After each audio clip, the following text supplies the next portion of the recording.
Rajkot game zone અગ્નિકાંડે સૌ કોઈને હચમચાવી દીધા। સૌ કોઈ સતર્ક બન્યા છે અને તે બાદ રાજ્ય સરકાર પણ સતર્ક બની છે, તંત્ર સતર્ક બન્યું છે અને ફાયર એનઓસીને લઈને હવે તપાસ શરૂ કરવામાં આવી છે।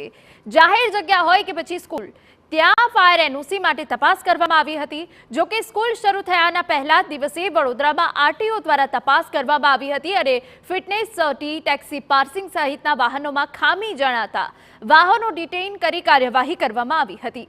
તો બીજી તરફ શાળા સંચાલકો દ્વારા વાહન ચાલકોની યાદી તૈયાર કરવામાં આવી છે, જેથી કરીને બાળકોના વાલીઓ પાસે તેની માહિતી રહે। ત્યારે આવનારા દિવસોમાં અધિકારીઓ આ જ પ્રકારે કાર્યવાહી કરે છે કે કેમ તે જોવું રહ્યું।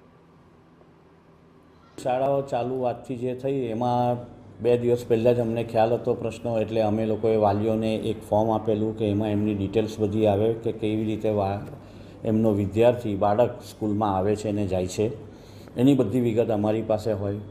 પ્લસ અમે વેનવાળાને પણ બધે ગઈકાલે અમારું આખું જે ગ્રુપ છે વેનવાળાનું, એની અંદર અમે સર્ક્યુલર મૂકી દીધેલો હતો કે તમે આ એસઓપી પ્રમાણે જે 6 વસ્તુઓનું ધ્યાન રાખવાનું છે એનું ચુસ્તપણે તમારે